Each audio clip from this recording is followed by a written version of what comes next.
Ertalab tursam, уже ikkita oyoqda sezgi yo'q. Hech narsaga yaroqsiz bo'lib qolganman. Hijoma qilingan, osilgan, bochkaga ham qo'yganman.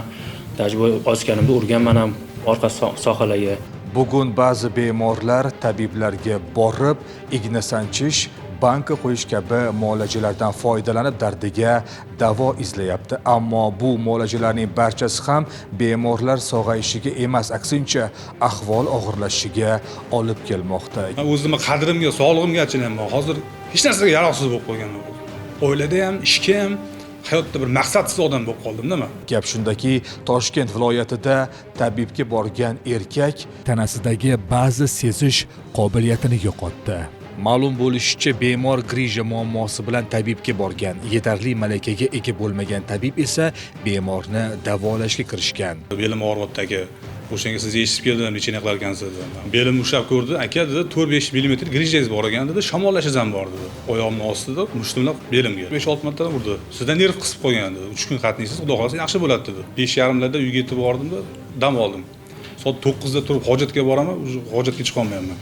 Ish hujjatlarida keltirilishicha, tabib erkakda hijoma, bochkaga solish hamda oyog'idan tepaga osib davolash kabi muolajalarni o'tkazgan. Sudlanuvchi tabib 1993-yilda, bemor erkak esa 1992-yilda tug'ilgan. Hijoma qilingan, banka qo'yib, qanaqa holat yengillashish bormi, bor degan. Tajriba ozganimda urganman ham orqa sohalarga. Ertalab tursam, уже ikkita oyoqda sezgi yo'q.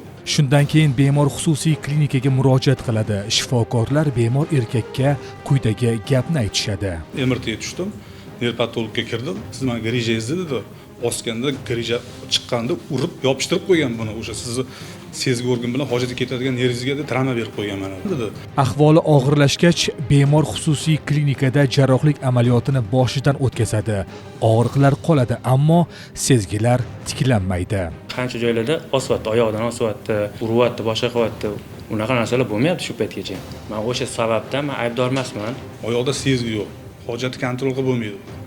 Yosh bolaga o'xshab qo'yganman hozir. Ko'p doktorlarga bordim. Men o'zimni qadrimga, sog'lig'imga achinayman. Hozir hech narsaga yaroqsiz bo'lib qolganman. Oilada ham, ishga ham, hayotda bir maqsadsiz odam bo'lib qoldim-da men. Bundan litsenziyasini, diplomi, anaqa ruxsatnomalarini so'ragan ekan, ekspertiza bular bermagan, olib bormagan. Beldagi og'riq bilan borganman. O'sha buni litsenziyasidan keyin o'sha Kauda-Equina sindromi degan kasallik ekan bu nomi, doполнительный qo'shilib ketdi bulardan keyin. Qonun doirasida iloji boricha adolatli qaror chiqarib berib, meni sog'lig'imni joyiga qo'yib bersin bola bu. Bugun jinoyat ishlari bo'yicha aynan mana shu Yuqori Chirchiq tuman sudida tabibga nisbatan quyidagicha jazo tayinlandi. Sud hukm qildi. Sudlanuvchi O'zbekiston Respublikasi Jinoyat kodeksi 111-moddasining 2-qismida nazarda tutilgan jinoyatni sodir etganlikda aybli deb topilsin.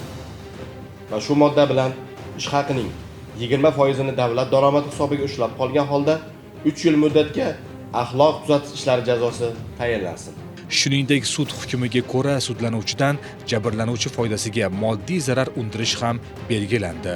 Bugun tabiblik bilan shug'ullanayotgan ba'zi shaxslar, fuqarolarning hayoti sizga o'yinchoq emas. Hurmatli bemorlar, siz esa har doim o'z ishining ustasi bo'lgan malakali tibbiyot xodimlariga murojaat qiling.